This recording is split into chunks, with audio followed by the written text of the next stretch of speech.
A couple miles off of the water on the Pennsylvania side of the Delaware River, about 60 miles north of Philadelphia, you'll find Ringing Rocks Park, a patchwork of interweaving trails built around a field of ancient diabase boulders.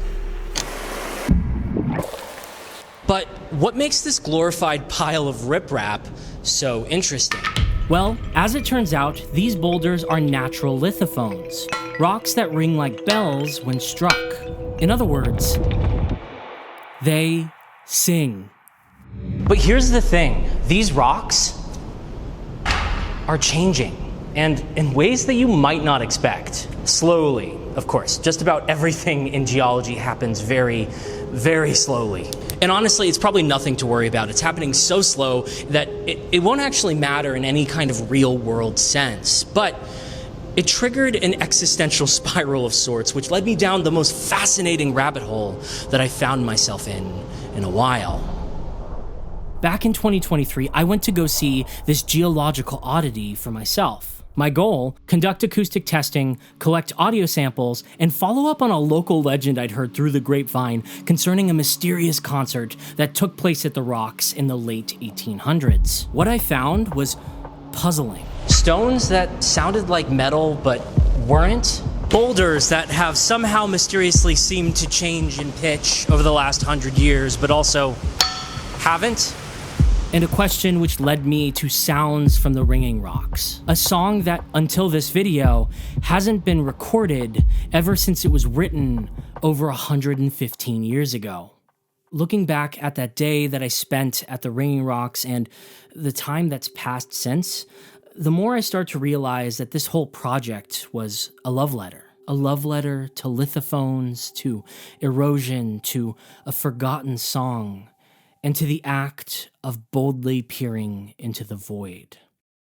But before we dive directly into that void, I like to take a minute and talk about today's sponsor, Brilliant. Brilliant is a learning app which helps you get smarter every day with thousands of interactive lessons in math, science, programming, and data analysis. As some of you might know, I edit all of my animations by hand, mocking them up in Photoshop and aligning them to the music in post, frame by frame. My workflow, I'm kind of embarrassed to say, is quite literally like a flip book. As you can imagine, this takes up a huge amount of time. But with Brilliant's course, Programming with Python, I'm learning the foundational skills I need to eventually be able to write a program which automates this process. Education is one of the largest predictors of success, so why not invest in your own success and learn a skill that'll set you up for the rest of your life? What I like best about the app is that you learn by doing, and it's way more fun this way. They let you manipulate data and problems visually, which is a much more intuitive way to learn compared to traditional textbooks. Whether it's a course on calculus, circuits, or data science,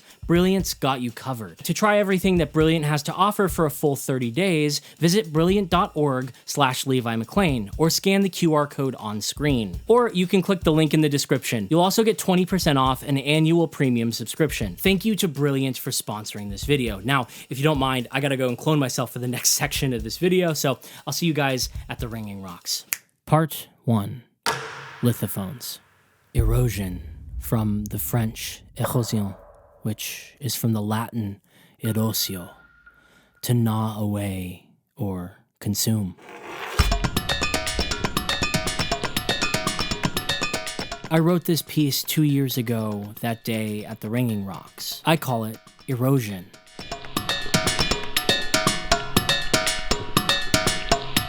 It definitely gives 20th century minimalism vibes. That is, it's difficult to play, and for many, it's probably even more difficult to listen to. 8 percussionists, 8 rocks, all playing the same simple half-note pulse.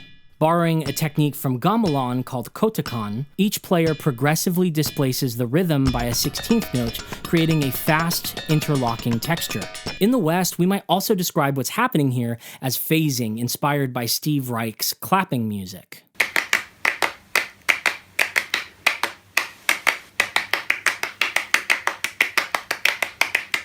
This method of interlocking patterns between players is how gamelan achieves its insanely fast, iconic melodies.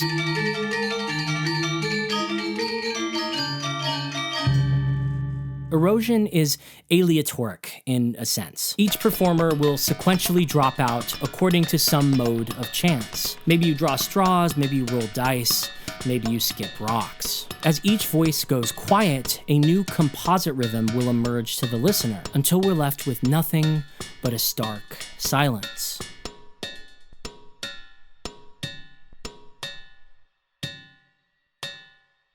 The idea is to notice the empty space, to contemplate erosion, and to sit with the feeling of fading into the nothingness. Each rock in the field has its own unique pitch profile and timbre, so every time you perform erosion in pitch and in rhythm, it'll be different. Erosion is as much of an homage to the void as it is a celebration of unique, fleeting experiences. Lithophones are perhaps our oldest and most underappreciated instruments. Some are rough and rugged rock gongs dating back to the Neolithic. Some are modern and precisely cut, like sculptor Pinuccio Sciola's Pietre Sonore.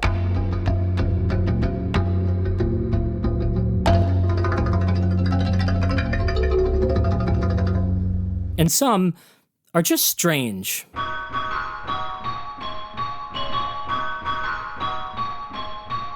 Don't even get me started on Leland Sprinkle, who once turned an entire cave system into a giant playable organ, which to this day remains the largest instrument on Earth. Suffice it to say, the ringing rocks are not the only stones to sing. What I love most about Lithophones is how unique they are. No two are exactly alike. No two sound completely identical. Even non-sonorous rocks have their charm. And when one breaks, the sound is altered forever. There will never be another lithophone quite like this one again.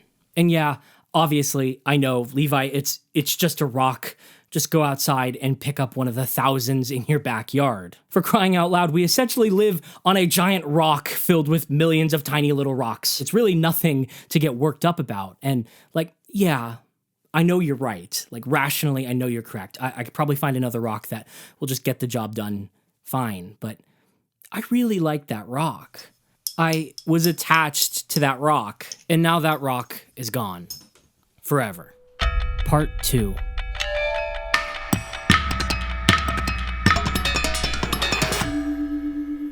Erosion.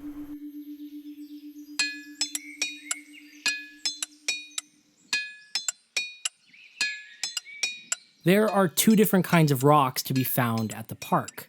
Live rocks which ring, and dead rocks that don't. Now, I am not a geologist, a fact which you should absolutely keep in the foreground of your thoughts for the rest of this video, but I do know people who are, so I thought I'd ask around, what makes a ringer ring? So there's actually a little bit of controversy there, because while there are multiple theories, there's actually not much testing that has been done to actually figure that out. It turns out this is still kind of an open question within the geological community, but their best guess is that it has to do with something called the theory of relict stress. Stress is probably what caused the ringing rocks to have their ringing ability. These rocks over millions of years were uplifted gradually. They weren't, broken off by extreme glaciers because they weren't completely covered. So instead, it took a very long time for them to be weathered.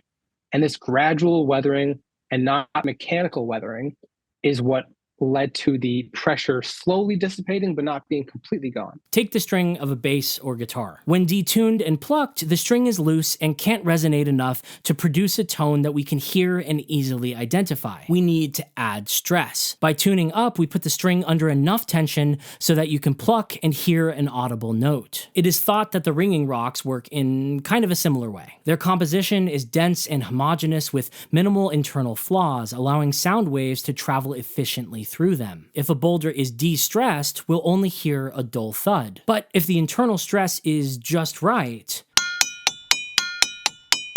magic happens. Only about a third of the rocks at the park are considered live rocks that ring. This was confirmed by acoustician Colin Warwick in 2020, who sampled an even distribution of 534 rocks at the park, of which only 167 of them rang, putting the percentage of ringers around 31%, depending on how he defined live rock and dead rocks. On my visit in 2023, I repeated this experiment and found that 66 of the 237 rocks I tested were ringers, putting the percentage of ringers in about the same ballpark. The rocks on the inside of the field are far more likely to be ringers compared to those on the outside in contact with direct soil or those under tree shade behind the forest line. In a 1907 entry from Technical World magazine, William C. Richardson describes the sounds produced from these rocks as running upward, starting from middle D on the piano. But in my experience, field recording in the same spot nearly 115 years later, the tones produced from the rocks that show a lot of evidence of play rarely go as low as middle D. In fact, several frequency measurements I was given that were recorded from these rocks around the turn of the century seem to be quite a bit different in pitch than what is observed on the prominently played rocks today. So, what am I suggesting? Have the rocks changed in pitch somehow over the last 100 years? Maybe. Possibly. It's really hard to tell. The evidence is sparse, the data is inconsistent, and no one's done a comprehensive pitch survey across time. In fact, there's only been one academically published paper on the ringing rocks ever, and it wasn't even from a geologist, it was from a physicist. It's also worth mentioning that literally every single geologist I've spoken to about this paper has dismissed its conclusions right out of hand. I certainly can't just go by some random entry in a technical magazine from over a century ago, but I also can't exactly completely dismiss it either. If anything, it just leads me to more questions.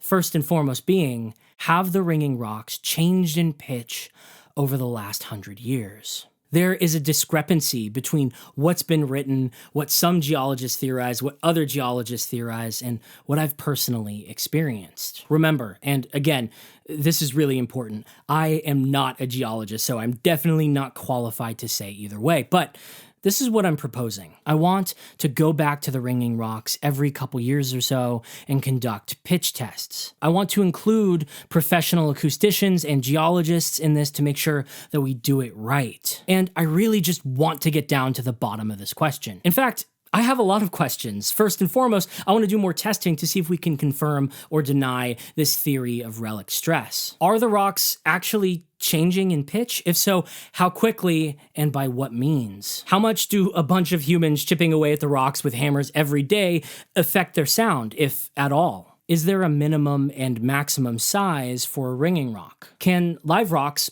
go dead? If so, how? Do the size of the rocks correlate to their pitch? This one might seem obvious because in acoustic physics, generally the smaller something is, the higher its pitch. But this informal Allentech study seems to possibly call that assumption into question. But unfortunately, they only studied 5 rocks, which is a beautiful demonstration of what I'm getting at here. We need to go full nerd on this. We need to study the living daylights out of this place. In purely geologic terms, erosion is a process in which earthly materials are worn away and moved by natural forces, like water or wind. Human intervention might not be considered in the truest scientific definition of the word. You probably couldn't call humanity's effect on this field erosion, but for some reason, I can't get that word out of my head. I think that I'm so wrapped up in this because on some level, I'm irrationally terrified that we're going to lose the ringing rocks the same way that we lost the music that was performed there a century ago.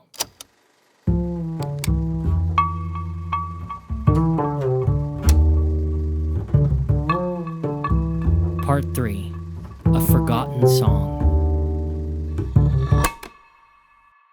In 1880, a physician and part-time musician, John J. Ott, or as his friends would call him, JJ, gave a performance here at the Ringing Rocks for the Buck Wampum Historical Society. The Buck Wampum Historical Society would meet at one of the Ringing Rocks sites annually, and on their third ever meeting, JJ Ott performed with his brass band a selection of songs. For reference of how piercingly loud some of these rocks can sound in person, an account at the time suggested that they could be clearly heard over JJ Ott's brass band, which is a testament to these rocks' ability to cut through a mix. Of course, all we have of that day are written accounts, as no recordings or photographs were taken. From the suggestion of local historian William J. Buck, rocks weighing around 200 pounds each were carefully selected from the rock field, tuned by chipping away at their surface, and then arranged onto a horizontal pitch frame. We have record of at least 2 songs that Ott played that day, Home Sweet Home, and no, not the one by Motley Crue,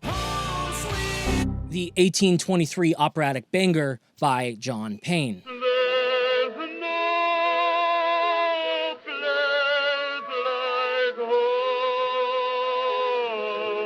That, side note, was apparently so moving of a song, it was banned from being sung in Union camps in the Civil War for being too, quote, likely to incite desertion. And the second song, which is what I'm interested in, an original composition by Ott entitled Sounds from the Ringing Rocks. There is no recordings from that day, and as far as I can tell, Ott never wrote down any notation for his song. Now, curiously, there is an 1873 instrumental piano piece with the same name by composer B. Frank Walters. So maybe Ott was actually playing that song and the Historical Society's accounts were incorrect? It's actually more possible than you might think. There are a bunch of articles that back up the claim that this song was indeed an original, but they all lead back to the same source, and it doesn't seem like any independent sourcing has ever been done. But who knows, maybe he was just inspired by the title. It's been known to happen. For what it's worth, all accounts do back up the claim that Ott's Sounds from the Ringing Rocks is an original. Like I said, there are no recordings of that day, but I thought I might take a listen to B. Frank Walters' Sounds from the Ringing Rocks just to get a feel as to what could have been an inspiration for Ott's piece. But to my surprise, there are no recordings of B. Frank Walters' Sounds from the Ringing Rocks, at least none that I've been able to find. But I was just too darn curious about it, so I managed to track down the original sheet music. I don't actually play piano that well, so I asked my friend Webster to take a swing at what could possibly be the first ever recording of this 100-plus-year-old song.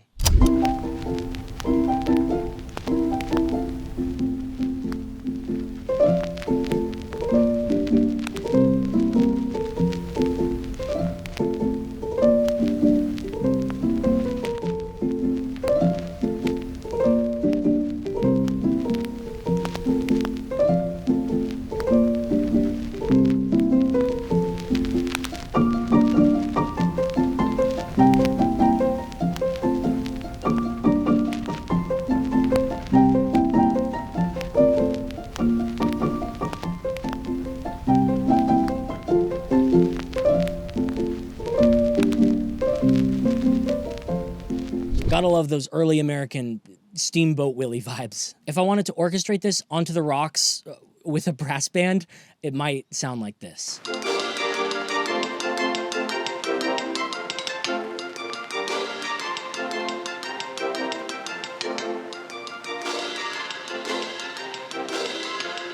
But that's my spin on it, and likely quite a bit different than what Ott could have played that day. The fact of the matter is that we'll never actually know what John J. Ott's Sounds from the Ringing Rocks actually sounded like. All accounts claim it to be an original, and there's no evidence to suggest that Mr. Ott borrowed anything than perhaps the name from B. Frank Walters. So it makes a forensic post-music theory analysis nearly impossible. Sure, we could take the other song we knew for a fact he played that day, Home Sweet Home, and extrapolate maybe a key from some old sheet music and maybe find some common notes between that and Sounds from the Ringing Rocks, but I don't know, that seems dubious. The stones that Mr. Ott tuned, bound, and played that day have since disappeared, presumably put back with the rest of the rocks, and will likely never be found amongst the rubble of Stony Garden. And even if we could reconstruct Mr. Ott's lithophone, it's been a long time since 1880. The park sees thousands of visitors every year. All that chipping away at the rocks may be altering their tones and pitch irrevocably. It bothers me that John J. Ott's Sounds from the Ringing Rocks is lost amongst this field of stone. It feels like a piece of history has disappeared beneath my feet. Like I have all the puzzle pieces, but I don't know what I don't know. And so I don't have the capacity to understand how it all fits together.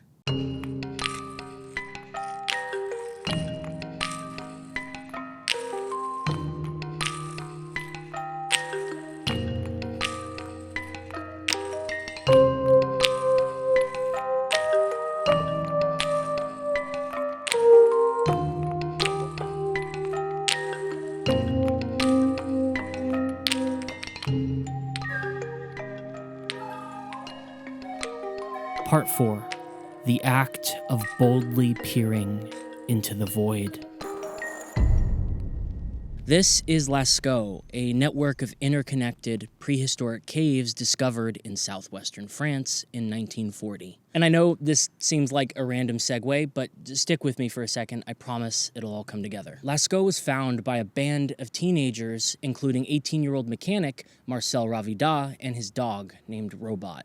When taking a stroll through the French countryside, Marcel and Robot would stop to inspect a curious hole made by an uprooted tree. They would find that the hole led directly into a cave, and when they stumbled into the dark, they'd uncover possibly the greatest find in the history of prehistoric art. 2,000 prehistoric cave paintings perfectly preserved, which possibly date back as far as 20,000 years. This find was so significant that many call Lascaux the cradle of man's art, as did this 1952 film of the same name. Here on the walls of Lascaux, in paintings, signs, and dots, are perhaps the beginning of man's religion, his writing, his mathematics, and his art. Surely it was a day filled with magic, too, that revealed to these two French boys such a deep glimpse into mankind's distant past. Lascaux was well sealed, most likely due to a cave-in at the original entrance. So it's one of the only examples of prehistoric art perfectly preserved. Or at least it was. Lascaux opened to the public in 1948, with thousands of visitors every day shining lights across the walls and breathing inside the cave. Air quality went down and the paintings started to deteriorate. Mold and fungi started to develop on the walls, and the art that was once so vibrant started to fade and lose its clarity. Author and YouTuber John Green once wrote about the caves and on the effects modern humans have on that of ancient humans, that sometimes just the act of looking at something can ruin it. In just 15 years, by our mere presence, we destroyed the art more quickly than in the past 15,000 years before that. Lascaux closed to the public in 1963. Efforts to preserve the cave are ongoing.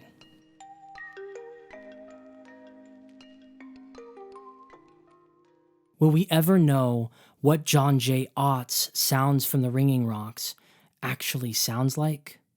No. Have the rocks changed in pitch from 1880 due to humans being humans? Possibly. Should we, in efforts to preserve that which is beautiful, just like Lascaux, stop interacting with the rocks? No. With every blow from our hammer and every rock chipped away, the sound might be changing in some small way. But fortunately for the case of the ringing rocks, unlike that of Lascaux, stone is much more resilient than paint. Just ask that guy on TikTok who has been kicking a rock every single day until it turns into a sphere. Stone is not so easily eroded, even by human hands. The ringing rocks have been here long before us, and undoubtedly, they will outlast us. What remains will be what we put into them. And maybe it's true. The more we touch, the more we create, and the more we do what humans do, the further we get away from John J. Ott's Sounds from the Ringing Rocks. That is something to be missed, but it's also beautiful. Ott had his time. He had a song, and maybe in a weird, nebulous way, when we play, we are connecting to that. and playing with him a duet across time, adding ourselves to the song that has been playing at the Ringing Rocks all this time. This is the lithophonic sculptor I mentioned earlier. His name was Pinuccio Sciolla. Quella struttura portante di questo pianeta è la spina dorsale del mondo, come dicevano ancora los Incas. La pietra oggi è la memoria dell'universo. Sciolla believed in the beauty that existed in the collaboration between man and stone. He would often speak about opening up a stone just enough to let it sing and to tell its story. He believed every stone was unique and deserved to be heard. Sciolla knew better than anyone else that what we find when we sit down and play at the Ringing Rocks is ourselves, reflected in the rocks we carve. We have a direct connection through Lascaux to our ancestors who came 15, maybe 20,000 years before us because of what they chose to leave behind. In some ways, they led very different lives. And some things never change. In the Anthropocene Reviewed, John Green muses about one of the most stunning things left at Lascaux. It's also the most human. A negative hand stencil, made by blowing ochre, a mixture of iron oxide and sand, through the fingers to leave a lasting impression of us. To me, it's their way of saying, we were here, in a universe so vast and void-filled, and in a world so dangerous, we existed, and we mattered. The cave paintings exist because the people who left them dared to leave their mark. And while that mark may be fleeting, it doesn't make it any less important. I've been wrestling with this profound feeling of loss. The uncomfortable truth that one day we will all fade into the void. I think I've been jumping from research paper to research paper, trying to bring attention to the Ringing Rocks and to the lost music of John J. Ott, because when I look at John's story, I see the void, and I want to turn away. I see a man who did something really cool, something that I can really relate to as a sound designer who regularly uses lithophones in their production. I probably owe a lot to the man, but I'll never know how much. All we really know about John J. Ott is that he was a doctor who loved lithophones, who played a concert in this really amazing place, the first of its kind, using music that no one will ever hear again. Things come and go. People die. Everyone and everything eventually slips into the void. One day, Lascaux will be lost to the void. Not even the Ringing Rocks are safe in the grand scale of the universe. But what we can't do, what I can't do, is run away from it. Will I be remembered in 100 years? Will my family, my friends? I don't know, but I do know that I can't waste a single precious second more stuck on it. So I choose to boldly peer into the void, respecting and remembering those close and far who have come and gone, understanding and accepting that I myself will one day return as well. But until then, my life is mine, and I'm not going to waste a single precious, beautiful second that I am so lucky to be experiencing, worrying about what's going to happen at the end of all things.